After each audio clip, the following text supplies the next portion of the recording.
saya jam 4 atau setengah 5 pada saat itu sudah rapi, sudah berseragam putih abu-abu. Itu pun harus melewati jarak yang cukup jauh. Jadi ketika saya sudah berangkat sholat subuh, saya langsung berangkat dan itu pada saat itu eh, sampai sekolah pun masih terlambat.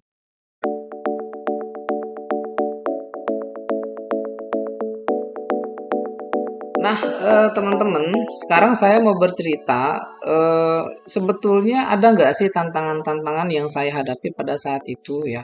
Pada saat itu, ya tentu saya merasa bahwa tantangan itu ya banyak sebetulnya ya. Jadi tantangan-tantangan yang berasal dari diri kita sendiri maupun tantangan-tantangan yang memang sifatnya datang dari luar gitu ya. Tantangan-tantangan itu tentu memang pada akhirnya menurut saya yang akan memberikan kepada kita satu pelajaran yang berharga. Kita menjadi dewasa, kita bisa menjadi mengenal kehidupan karena memang bisa melewati tantangan-tantangan itu dengan baik pada saat itu.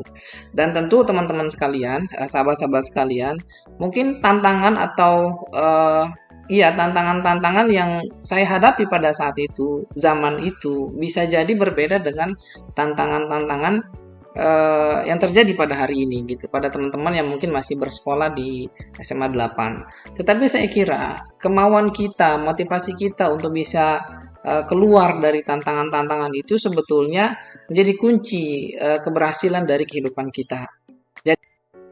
Jadi teman-teman, di tahun-tahun pertama saya bersekolah pada saat itu, tahun 1999, 2000, adalah tahun-tahun yang memang saya jalani dengan berat sekali gitu. Coba bayangkan teman-teman ya. Jadi saya memang sudah harus bersiap itu pada pukul 4 pagi. Jadi bangun pukul 4 pagi. Dan ibu saya ini bangun lebih pagi lagi, pukul 3 beliau sudah bangun untuk menyiapkan perbekalan buat saya untuk sarapan dan untuk makan siang. Dan menu yang paling sering beliau masakan pada saat itu adalah mie goreng. Bayangkan teman-teman. Jadi mie goreng itu sudah disajikan oleh ibu saya ya pukul 4 atau pukul setengah 5 pagi dan saya makannya pukul 12 siang. Itu nggak kebayang ya. Itu nggak kebayang ya. Jadi memang menu mie gorengnya pukul setengah 5 ya dimakannya pukul 12 siang. Itu mie udah melar gitu ya. Dan saya pada saat itu ketika makan bersama teman-teman pertama memang ada rasa minder. Tetapi sekali lagi, saya betul-betul mengingat bagaimana perjuangan ibu saya ketika bangun di awal pagi menyiapkannya dengan sungguh-sungguh ya, maka saya tidak ada rasa minder sama sekali. Jadi itu makan siang bersama teman-teman pada saat itu ya saya enjoy aja, saya nikmati saja. Ya, saya nikmati saja, saya menghargai. Karena saya yakin ya keikhlasan dari ibu saya ketika bangun menyiapkan makanan ini akan menjadi energi buat saya untuk mensupport atau mensuplai kecerdasan saya di dalam mendukung proses belajar. Itu salah satunya yang saya masih ingat begitu ya. Jadi ibu saya itu bangun lebih awal. Bayangkan kalau saya bangunnya jam 6 itu nggak kebayang. Nah, teman-teman, saya jam 4 atau setengah 5 pada saat itu sudah rapi, sudah berseragam putih abu-abu. Itu pun harus melewati jarak yang cukup jauh. Jadi ketika saya sudah berangkat sholat subuh, saya langsung berangkat dan itu pada saat itu sampai sekolah pun masih terlambat. Jadi sampai sekolah itu pukul 7 lewat 5 itu udah terlambat banget gitu. Dan itu setiap hari saya lakukan. Padahal pada saat itu saya betul-betul berjuang keras untuk tidak terlambat. Ya, itu sebetulnya menjadi tantangan tersendiri buat saya. Ya, dari mulai masalah kehadiran saya nih dari pagi, ya, udah berusaha sepagi mungkin masih aja terlambat. Ya, jadi sampai sekolah gerbang sekolah ditutup gitu kan. Memang menyiksa sekali sih sebetulnya pada saat itu. Dan pada saat itu pulangnya ya pukul 16, pukul 4 sore setelah sholat asar dari sekolah. eh, saya sampai rumah itu melewati perjalanan jam-jam macet, jam-jam pulang kantor, melewati jalan dari mulai Matraman, Sudirman, Grogol, Kalideres itu nggak kebayang sih sebetulnya karena pada saat itu adalah jam-jam sibuk, jam-jam pulang kantor di mana pada saat itu saya pulang eh, hampir di atas rata-rata jam 8 malam. Dan saat itu orang tua saya jam 8 itu di pinggir jalan tuh bolak-balik, bolak-balik, bolak-balik itu menunggu kehadiran saya. Kenapa?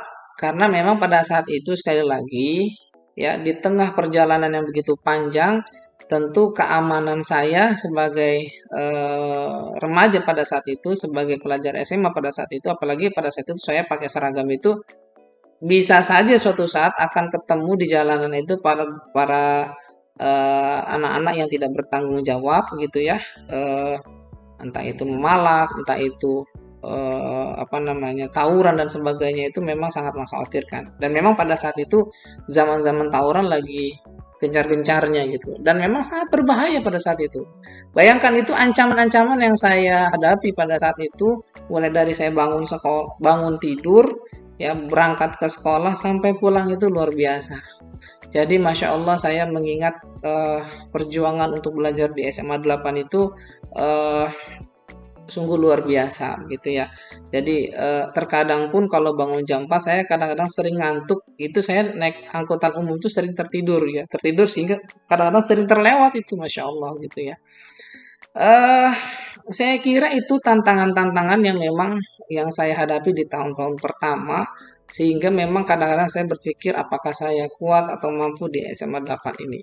Jadi saya sekali lagi menguatkan mental, menguatkan semangat, memberikan motivasi kepada diri saya sendiri bahwa saya harus bisa. Saya harus berubah. Saya harus belajar dengan baik di sekolah ini, kalau enggak ya tidak akan ada perubahan di keluarga saya. Itu tantangan bagi diri saya sendiri. Tantangan berikutnya yang tidak kalah suruhnya juga, ini ada banyak hal. Pertama dari tantangan geografis, jelas ya, jarak dari rumah saya ke sekolah itu ditempuh 2 jam lebih perjalanan ketika menggunakan kendaraan umum. Yang kedua, tantangan finansial ya. Tantangan finansial ini saya jujur saja ya, memang orang tua saya pada saat itu bekerja sebagai tukang ojek ya, sebelumnya sebagai karyawan, sebagai buruh, tapi pada saat itu sebagai tukang ojek yang ya penghasilannya hanya untuk makan saja sih sebetulnya. Jadi tantangan finansial ini bagi saya merupakan satu masalah tersendiri buat saya. Yang ketiga, tantangan psikologis. Ya, maksudnya bahwa saya ini ternyata berada pada satu lingkungan yang saya juga sebetulnya nggak kebayang sama sekali pada saat itu. Karena pada saat itu di sekolah ini beragam ya, berasal dari latar belakang yang berbeda. Yang mayoritas kebanyakan dari menengah ke atas. Pada saat itu ada yang anak menteri, anak pengusaha dan sebagainya gitu. Sedangkan saya dan sebagian kecil juga sih sebetulnya. Sedangkan saya ini berada dalam kondisi yang menengah ke bawah. Dan pada saat itu eh, menjadi tantangan tersendiri buat saya ketika bergaul dengan teman-teman. Tetapi alhamdulillah. Nah, teman-teman dan sahabat-sahabat sekalian, untuk masalah keuangan atau finansial sebetulnya saya juga ada tantangan tersendiri ya pada saat itu, pada tahun 99 2000. Saya lihat memang kan pada saat itu belum ada KJP. Jadi sekolah-sekolah negeri pada saat itu juga pada saat mereka masuk sekolah mendapatkan diri dari SMA ke SMP ke SMA itu kan ada uang masuk gitu ya. Jadi memang pada saat itu di negeri juga masih ada SPP, kemudian uang masuk juga ada. Dan pada saat itu di SMA 8 seingat saya ya, pada saat itu untuk uang masuk besarannya kurang lebih 3 juta.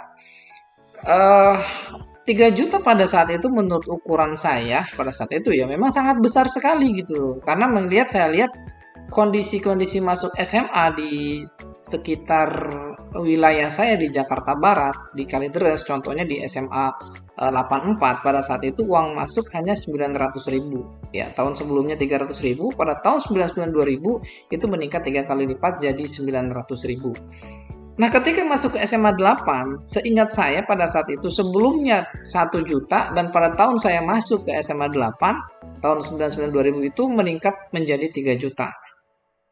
Saat itu orang tua biasanya di 1 bulan pertama itu diadakan rapat pertemuan dengan orang tua. Jadi pihak pihak sekolah mengundang orang tua. Gitu ceritanya gitu deh. Singkat cerita, sekolah pada saat itu kepala sekolahnya adalah Bu Erlida. Beliau mengundang orang tua, adakan pertemuan orang tua. Salah satu poin pembicaranya adalah masalah uang masuk sekolah yang besarannya 3 juta. Eh reaksi orang tua pada saat itu sebetulnya agak kaget juga gitu kan. Dengan angka nominal 3 juta pada saat itu agak bingung sih sebetulnya.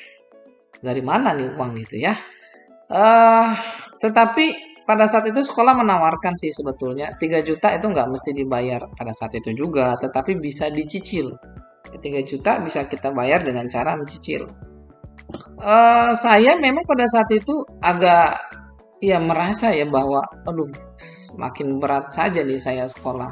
Eh, berpikir ya pada saat itu pikiran saya karena gini, udah jaraknya jauh, kemudian kebutuhan uang masuknya juga ya pada saat itu nggak dia apa nggak kecil ya, cukup besar angka 3 juta tersebut. Sehingga kadang-kadang saya punya pikiran ini saya kasihan gitu sama orang tua saya.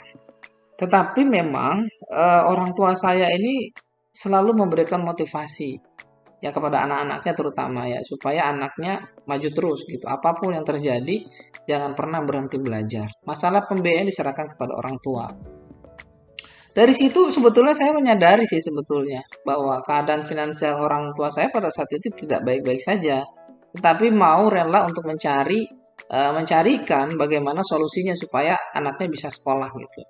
Dan saya pun ya bismillah lah gitu ya, tantangan finansial, tantangan jarak begitu. Begitu juga tantangan secara psikologi, saya harus berteman dengan rata-rata teman-teman itu berada di kalangan menengah atas pada saat itu. eh ya, saya jalani tahun-tahun pertama itu dengan tantangan-tantangan seperti itu. Eh, jadi cukup berat bagi saya untuk menjalani masa-masa pertama, tahun-tahun pertama di SMA 8.